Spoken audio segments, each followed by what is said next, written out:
All right, Tim. We are officially live.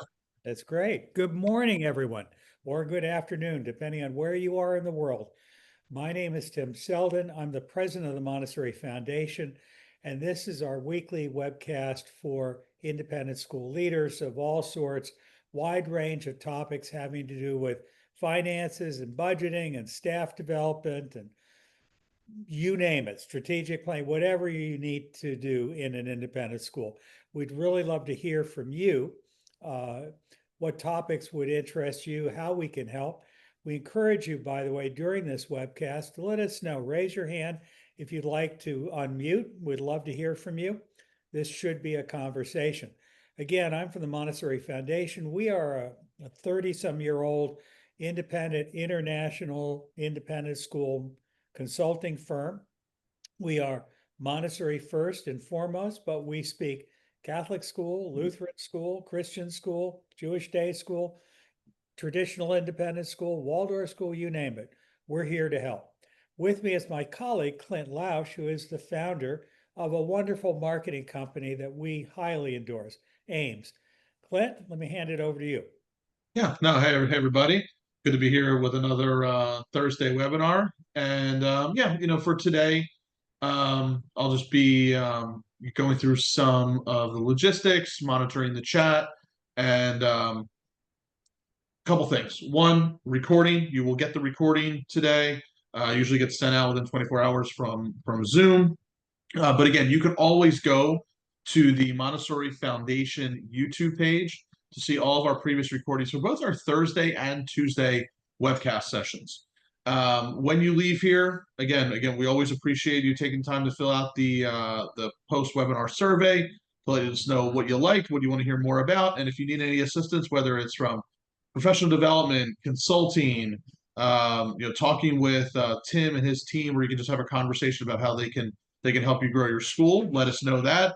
And as Tim had mentioned, the founder of Ames, which is a marketing and missions all-in-one software platform, as well as marketing agency services. So if you need any assistance on the marketing end, the software end, just check the box, let us know. We'll reach out to you and have a conversation based upon what you need. With that being said, Tim, I will turn it back over to you. I'll be behind the scenes here monitoring questions, and certainly we'll have time for questions at the end as well. That's great. And by the way, I may have to get up and stop for a moment or two. Clint, so if you could stand by. I've got two dogs being groomed outside our offices, and when the groomer says, take the dog, I'll have to get up and do that. No problem. I think everyone on this webcast will agree that a school is a lot of things. It's buildings, it's land, it's our heritage, our tradition, our program, but it's ultimately it's people. And it's the children of the school, it's the teachers of the school, it's the parents of the school, it's the administrators of the school. We call our Tuesday webcast Finding the Perfect Match. And this is not just about finding children, it's about finding the right people to fill every spot in your school. Gathering a great faculty is much more than putting out an ad and hiring the first person that meets your basic requirements.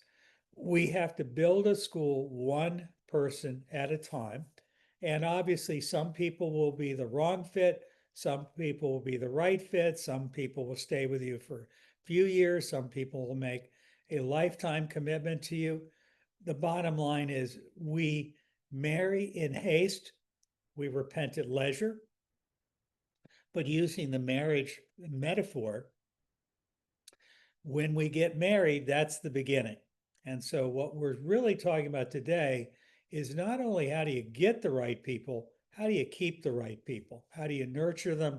How do you recruit them? How do you retain them? How do you inspire them so that they will not only come to you, which is hard enough in this very competitive market where more and more people are dropping out of teaching as a profession.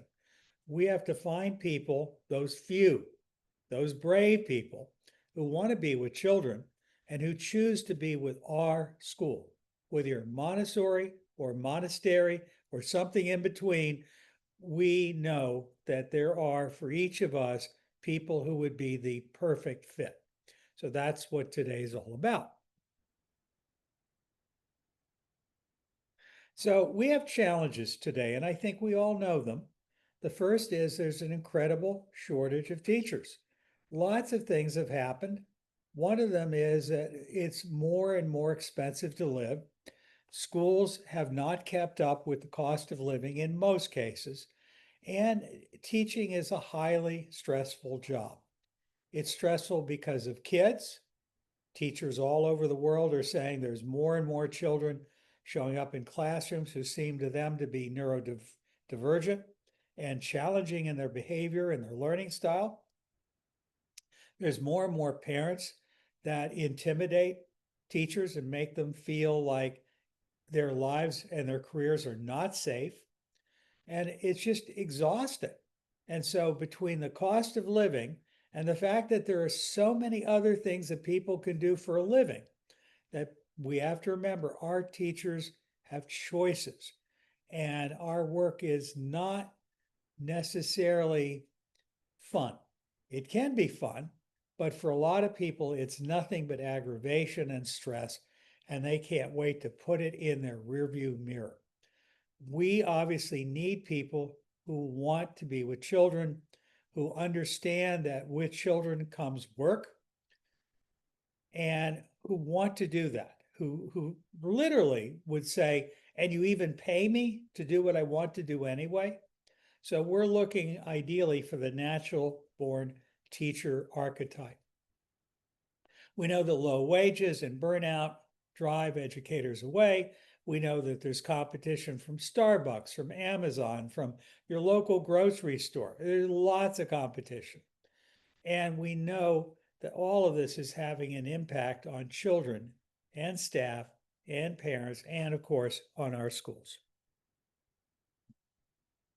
Now, we've got to go out in the world and we have to find great candidates for teaching positions. We can find them from our present parents or assistants or subs, people who already know, who we think have the right personality and interest, who we think would be great in our community. Just because we think they're great doesn't mean they think they'd be great or that you'd be great for them, but it's certainly a logical place to look.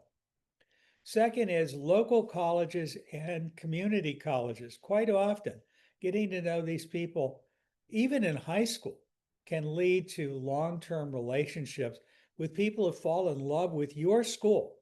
And they don't know any better. They don't know anything else. They just know that when they go to your school, they smile. They really love being there. We all need to develop those kinds of relationships. There are lots of high school students who are interested in teaching, especially in working with very young children. And again, in most childcare industries, it's not a very high paying or high prestige job. Working for an independent school, whether you're Montessori or Waldorf or Reggio Emilia, can be much more prestigious and satisfying for these young people. So don't underestimate that as an option. And then, of course, we see people who are not currently on our radar, but they're looking to make a career change. They've had a career, they've raised children, they want to go back in the workforce, or they've been in the military, or they've done something, and they want to do something that feels meaningful to them. That's a great source of teachers. Now, having said this, we all know we're going to use Indeed or ZipRecruiter, or we're going to post ads on the National Association of Independent Schools website or some Montessori website or whatever websites you have. The bottom line is recruiting people takes work. It's not easy. And we get a lot of false leads of people who think they're qualified to do it, and they don't meet any of the requirements that our state sets. So one of our challenges is that quite often the salaries that we're prepared to pay are not a livable wage. And you may not be able to solve this overnight. You may not even feel like you'll ever solve it. But it would be a good exercise to ask yourself, what does it cost to live in our part of the world? If you were single, college graduate, try not to depend on your parents to subsidize your monthly housing payment, what would it cost? I think you're going to discover it would cost a lot more than you're paying. Now, again, you may not be able to afford it, but figuring out what does housing cost? What does transportation cost? What does it cost to feed yourself? What does it cost for medical, income tax, whatever? Knowing what it would cost to be independent and not have to work 2 or 3 jobs is certainly a good place to start as a school leader. Now, what it costs to live in one town is not the same as what it costs in another. So whenever people ask me, what are the costs of hiring a teacher in New York State? New York State's a big place. Are we talking about New York City? Or are we talking out in the country? So again, you've got to figure out local cost of living, which doesn't mean if someone wants to move to your area, but at least you need to be asking yourself, in our part of the world, what would it cost to live independently? When you're trying to recruit candidates to your school, you want to highlight what it's like to live in your part of the world. For example, I was just down at Salem Montessori School in Roanoke, Virginia. That is right at the Blue Ridge Mountains. It's perfect if you love clean air and clean water and you want to fish and hike and do all kinds of wonderful things, canoeing and camping. It's great for someone who thinks that's the cat's meow. Wouldn't be the right fit for someone who can't move more than 15 miles from where they live now because of family obligations. You need to figure out, are there people that are local to you already, or are there people that are footloose, fancy free, and are looking to live in a place just like where you are? So share what makes living in your area desirable, whether you're in Phoenix or Tucson or California. Every community has its unique benefits. Don't just sell your school, is my point. Every Montessori school, for example, is great. Every good independent school is great. You got to sell the community in which you work. You want to promote the lifestyle and the opportunities that your community offers, and you want to position your school not only as a place where they're going to work, but as a place that is going to be their second home, a community. Ideally, in your school, you don't need 9 to 5 people. It doesn't mean your people won't set boundaries and expect to not be interrupted by parents at home. But I suspect you want people who are anxious to build a sense of community with the parents in their classes. Now, you have to define your search criteria when you're hiring. And I know today's workshop is all about retaining faculty, but I figure a few minutes of looking at how do you recruit new ones is worth it.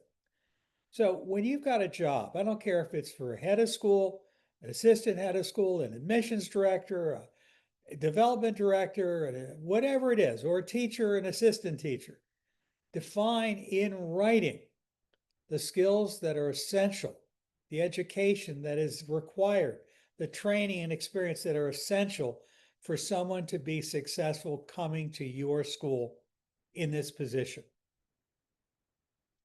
Secondly, if there are educational background requirements or certifications, whether they're imposed by your school or by your state, be very clear about it so that people don't waste their time. The next thing you need is to think about what are the people skills that you regard as important in your candidates. In other words, do you think it's important that they get along well with parents, that they get along well with coworkers, they get along well with their bosses? And then finally, you want to have, ask a question, how do they communicate with people and how do they talk to people? And, what's their teaching style? Personality and values are incredibly important. You probably don't need a hippy dippy if you're running a traditional school where everyone's in coat and ties. You want someone that fits in with your culture.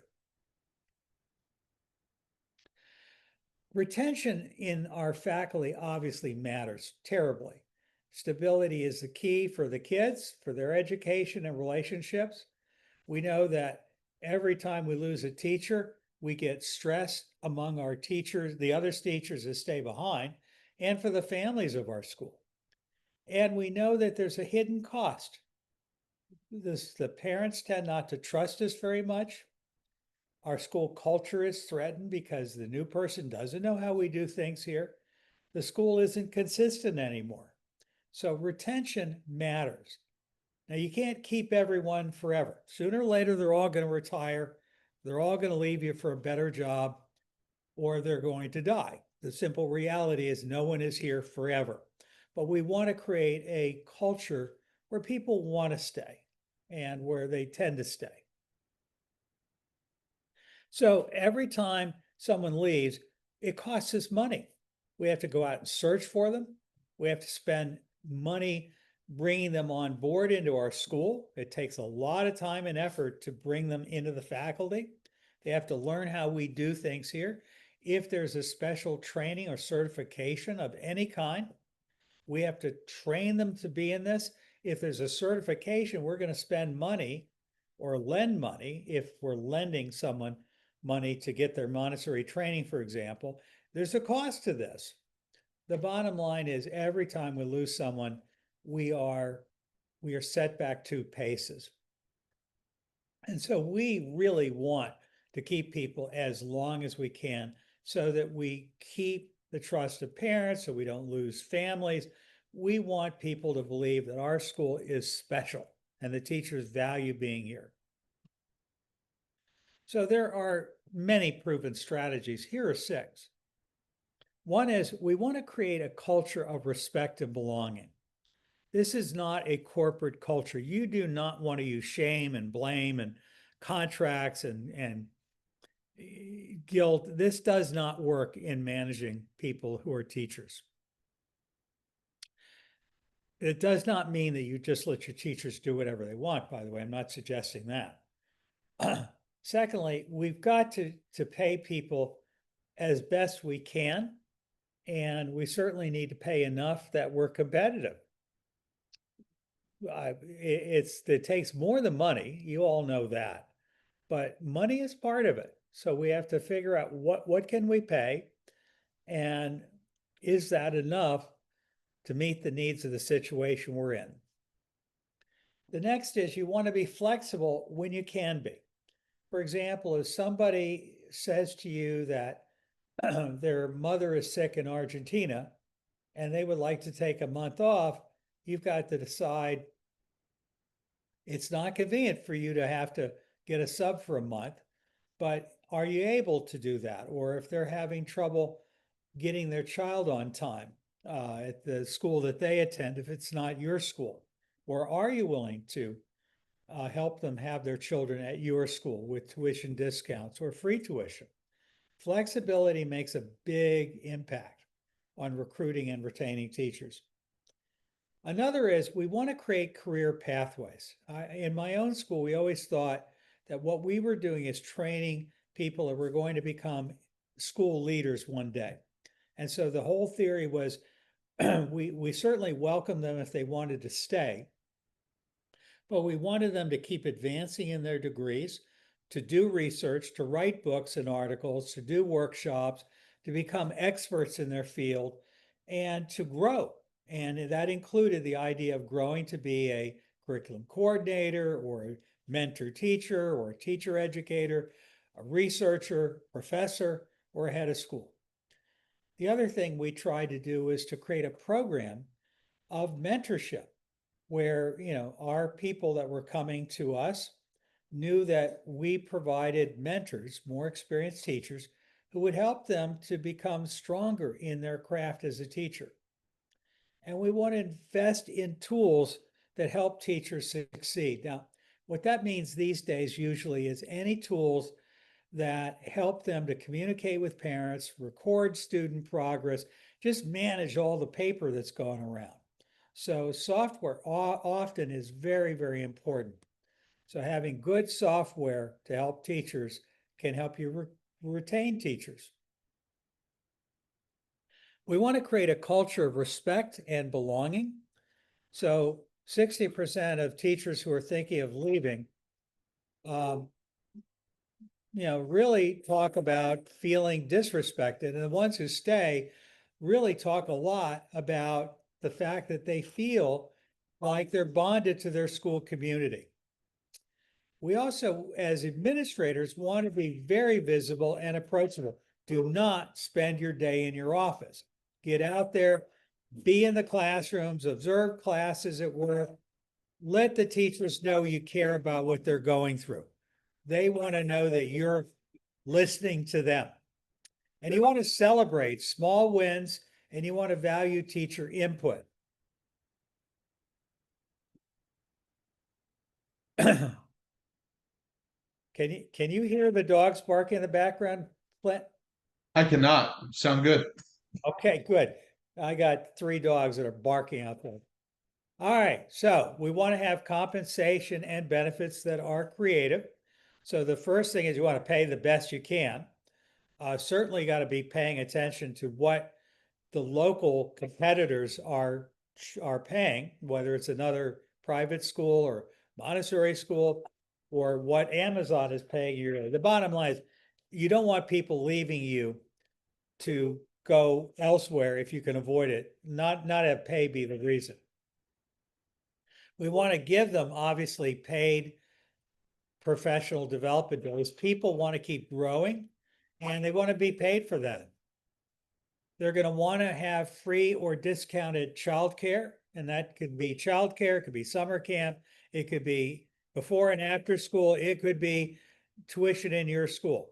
The bottom line is you use that as a tool to recruit and retain teachers. People really value healthcare in general. They value extra paid days off. Again, not everyone can do that, but be aware these are things that people value a lot. And this last one may surprise you, at least in my experience. If you have $1,000 and can either give it as a bonus to a teacher, or you give it to them as money that they can spend tax-free on improving their classroom, quite often, while they appreciate both, they quite often get more value out of the money that they can spend on making their classroom better and improving their curriculum.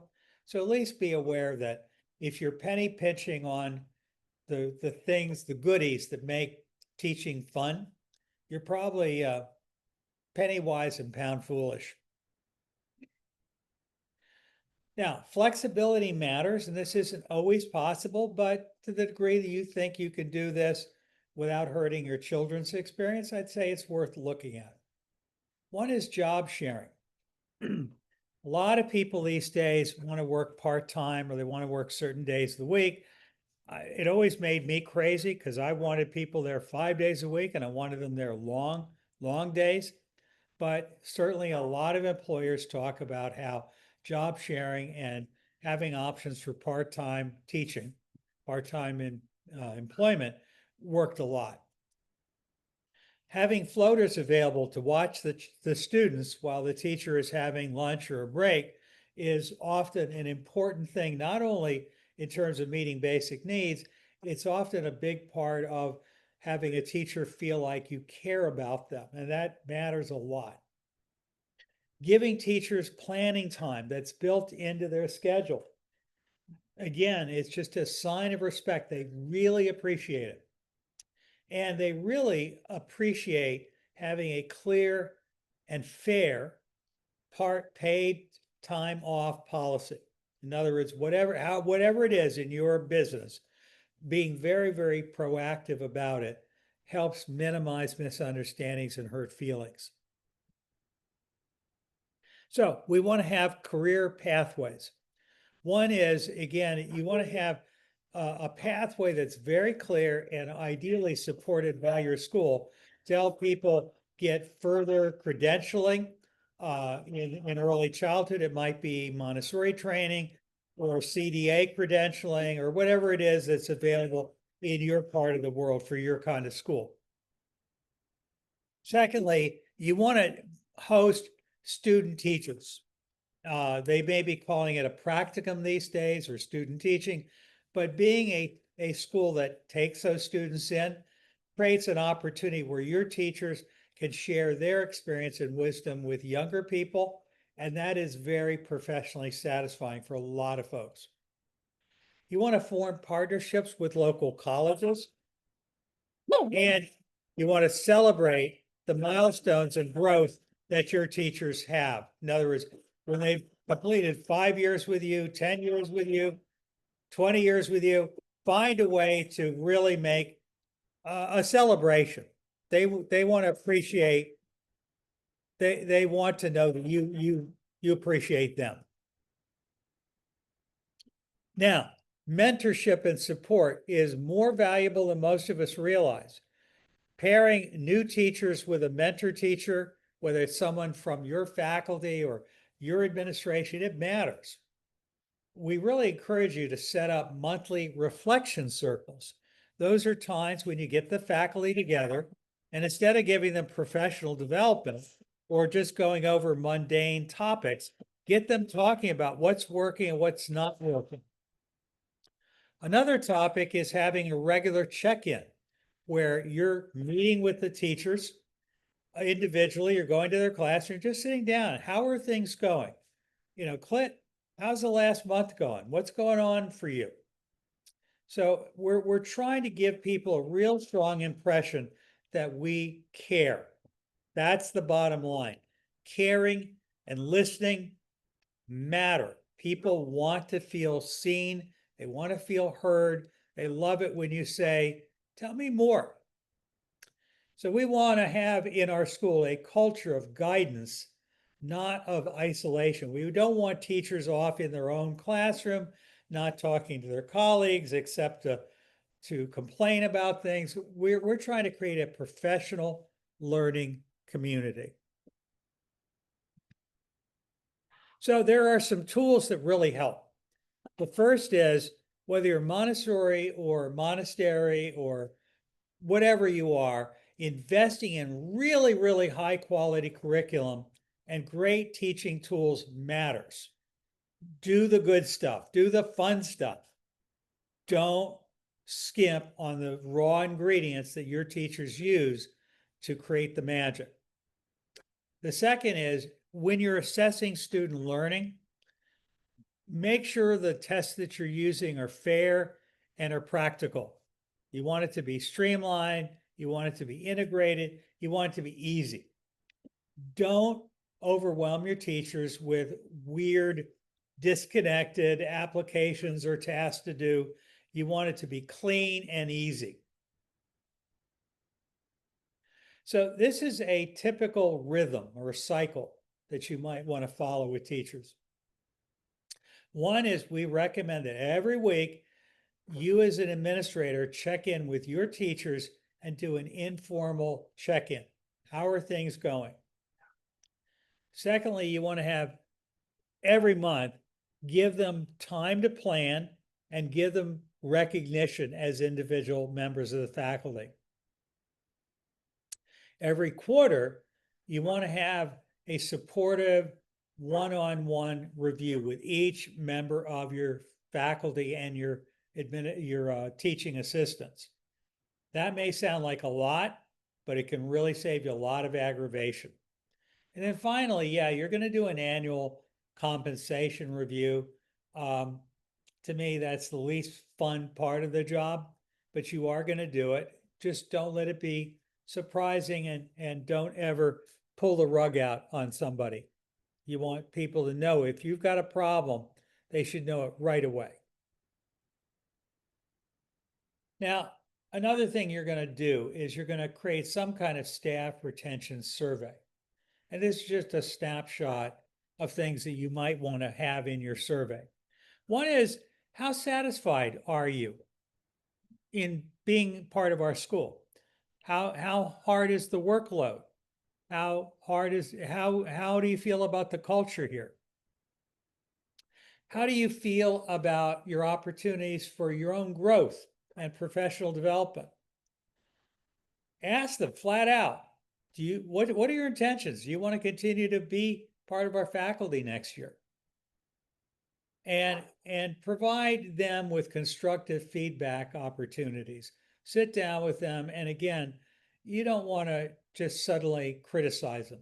You want to be very positive, very constructive. You're there to be a coach to help them become the best they can become.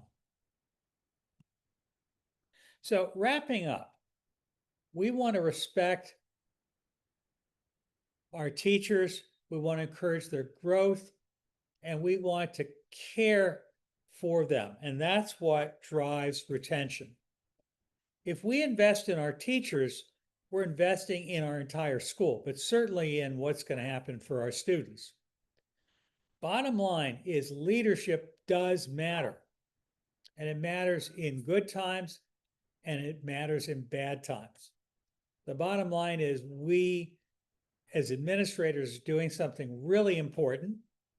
We need to be very clear and not wait to discover that we're unhappy with a teacher or that they're unhappy with us. We need to be on this stuff right away and be keeping our finger on the pulse of what's really happening in our schools. And this is just sort of the end slide of how to contact Clint, how to contact me.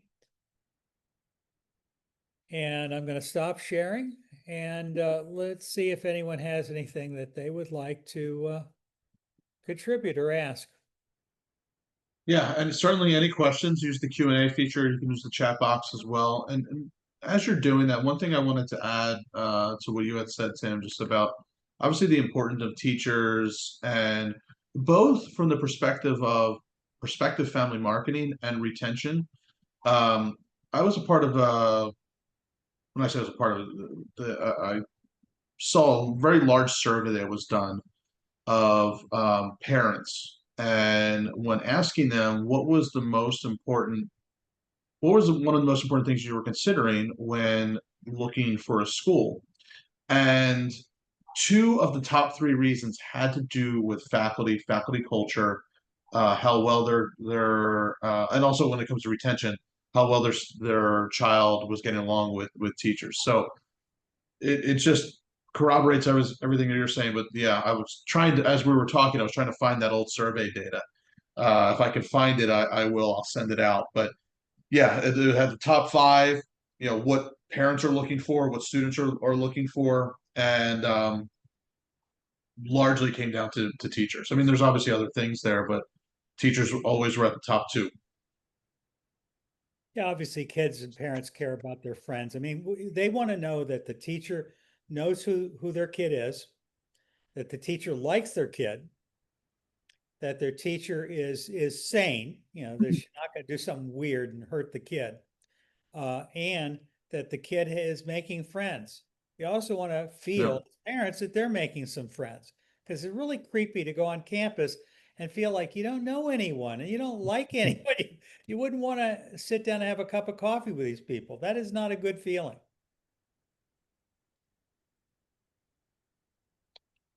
I see Lindsay Pollock put something in the chat earlier on, and Yeah. she Yeah, means. as I say, confirming cannot hear the dogs. Um, okay, so we had a few comments here, questions. I am struggling with hiring a good fit faculty this year. I seem to go through the recruitment process doing my due diligence, yet the hired members don't show up or are not the right fit. Any suggestions? Yeah, just like I said in the presentation, you've got to be creative. So if you're putting ads out on Indeed or Craigslist or wherever you're doing it, and you're not getting any responses, the first thing is there probably just aren't enough people out there. Like if you're a Montessori school, there are easily 200 Montessori jobs for every certified Montessori teacher. So as a Montessori educator, you're unlikely to find a qualified Montessori educator except by dumb luck that they happen to be in your town or arriving in your town and they want a job. People don't leave jobs like that too often, although they do sometimes. The reality is it's just tough to find people who are already qualified. So what we look at is, if we can't find people who already have the certification, we look for their personality and their values and everything about them that leads us to think this person is likely to be worth the investment in their long-term development. This is true whether you're running a Montessori school or a traditional school. It doesn't matter. The only question is, does this person know how to teach? Would they teach in a way that's really compatible with the ethos of your school? And are they good people? Are they willing to do the work? And are they realistic about what it takes to be a teacher? Not everyone's really ready to do it. Whoops, I need to stop for just a second. I'll put up for a moment and I'll.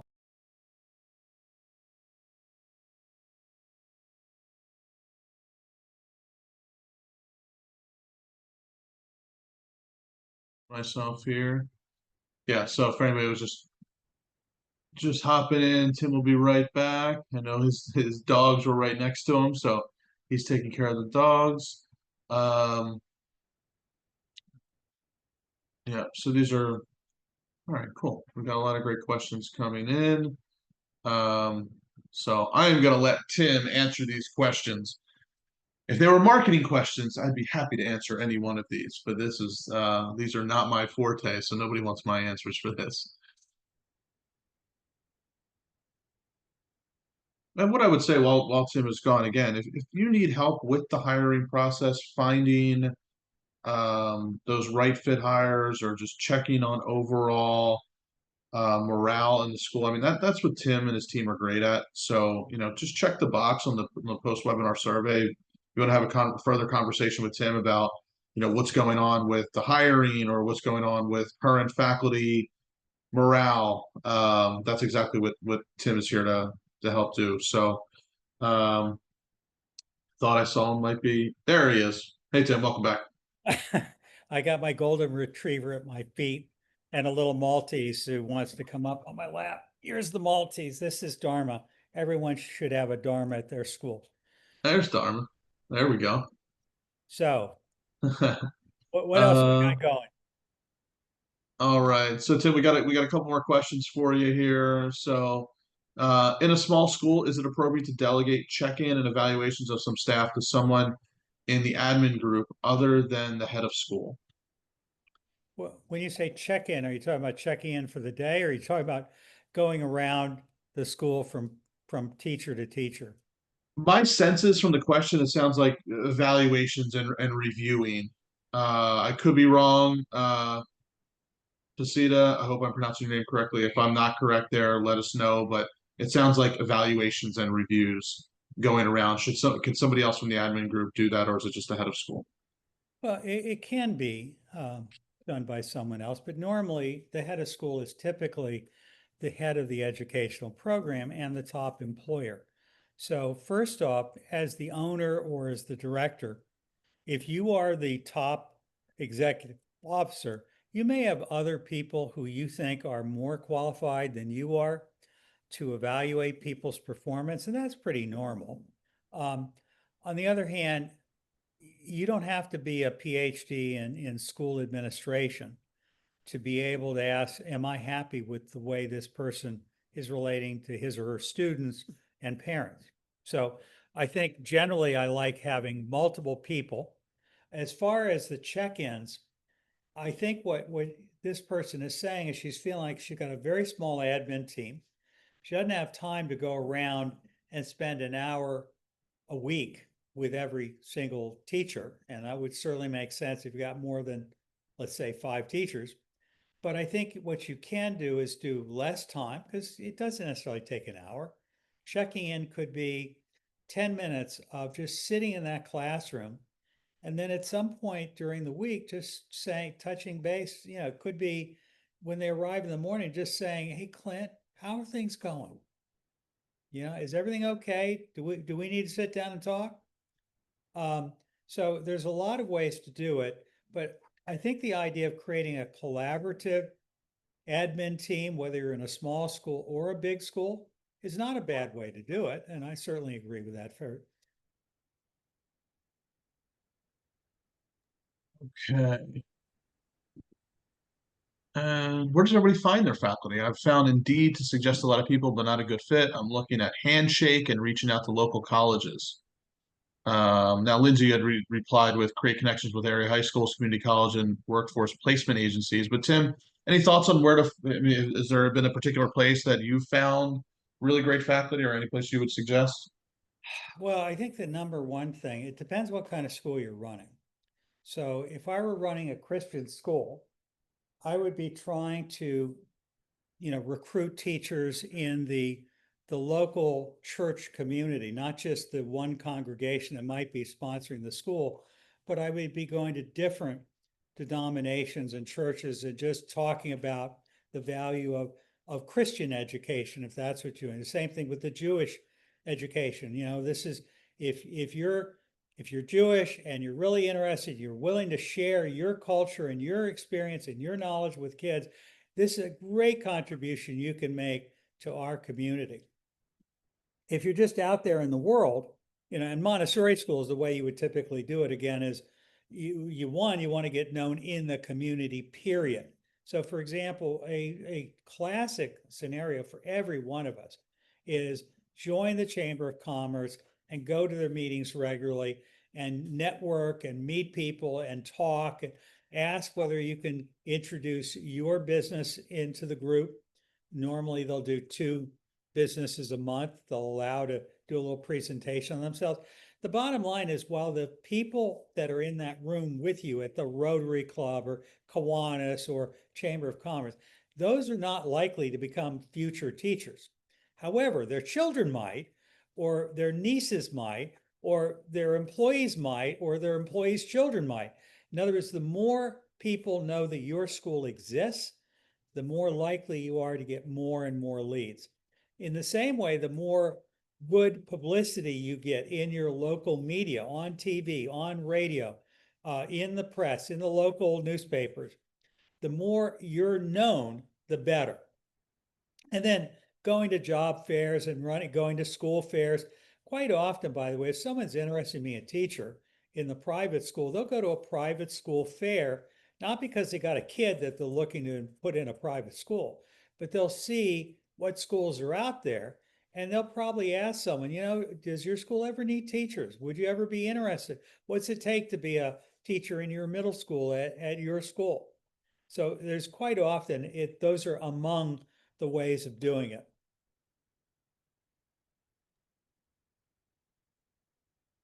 Great stuff. Um, Rapali had said, have I done social media ads for recruitment? Um, Not so much social media ads, actually Google ads. I've done Google ads that to a dedicated page, that's selling the school and getting prospective teachers to fill out the form and at least contact them. But yeah, Google ads I've seen work pretty well because with Google ads you're targeting people that are looking for jobs, so you can put in the keywords that they might be typing in, Montessori teaching jobs or teaching jobs near me or math teacher near me, right? Something like that. So not that you can't use Facebook ads, you can always use Facebook ads. Part of it depends a little bit on your budget, but Google ads is probably where I would start if you're looking to run some ads for faculty. The other thing is, if you are part of an organization like Montessori, where there are state or regional or national or international gatherings like our conventions, our congresses, and whatever, those are great places to try to network. You may or may not find someone that day.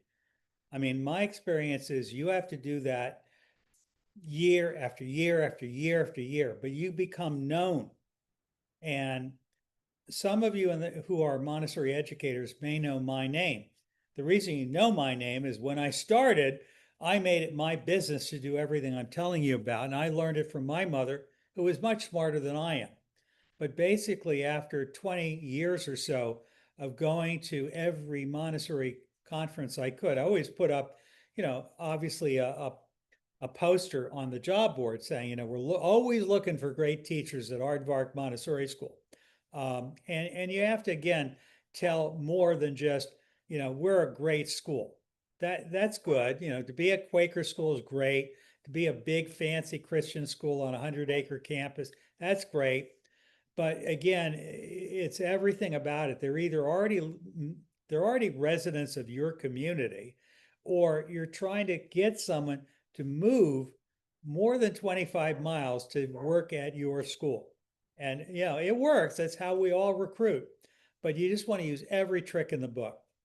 Montessori Foundation does one of our consulting services is helping people to figure out how do we solve this problem. And we can do that for really any kind of school. What else we got? All right. I think that is it. I mean, Lindsay had mentioned LinkedIn has been good for hiring. Um, yeah, I think that's it. I think those are the questions. Okay. Well, again, I think most of us will sponsor people through training or through their education. Again, depending what the qualifications are in your state. If you're in a state like New York State, they may need to meet the requirements for a private school teacher, which could be a number of different courses. In a state like Maryland, at least the last time I looked, if you were teaching and you weren't Montessori certified, you needed to have at least 18 credits in the course or the field of study that you were teaching, like English or history. You got to figure out what are the requirements, and you need to be prepared in many cases to sponsor people through continuing education. Beautiful. All right. Just Closing, double checking. yep. Closing words are simple. A school is nothing but people. You're one of the people, but really creating a culture where you're thinking hard about, is this the right person for my school? And you and I will both, we will make mistakes and we will compromise. When we're desperate for a teacher, you're going to take someone in who isn't an axe murderer, but probably is not your ideal candidate. But the more you're able to build your school with the right people, I don't care if you're a Montessori school or a Quaker school or a Waldorf school or any kind of school. If you get the right people with the right attitudes and the right skills, they're going to love you for who you are, and you're going to love them for who they are. And that's what makes great schools great. Hire That's it. hard and manage easy. Yep. That's my motto too, Lindsay, is I like it. I don't want to micromanage anyone. I want people who already know how to do what I need, or I want people who want to learn how to do it and appreciate it. Lindsay, I'm going to Beautiful. call you. I'd like to have you join us on this webcast again very soon, if not next week. And if you get a chance, give me a call. Give me a buzz Awesome. when we end this. All right. All right, everybody. Thanks for joining us today. Keep an eye on your email for invites for next Thursday as well as next Tuesday. And have a great rest of the week. And again, don't forget to fill out the post-webinar survey with any comments or if you need any assistance with anything we talked about today. That's Take care, great. everybody. Bye. Bye, everybody.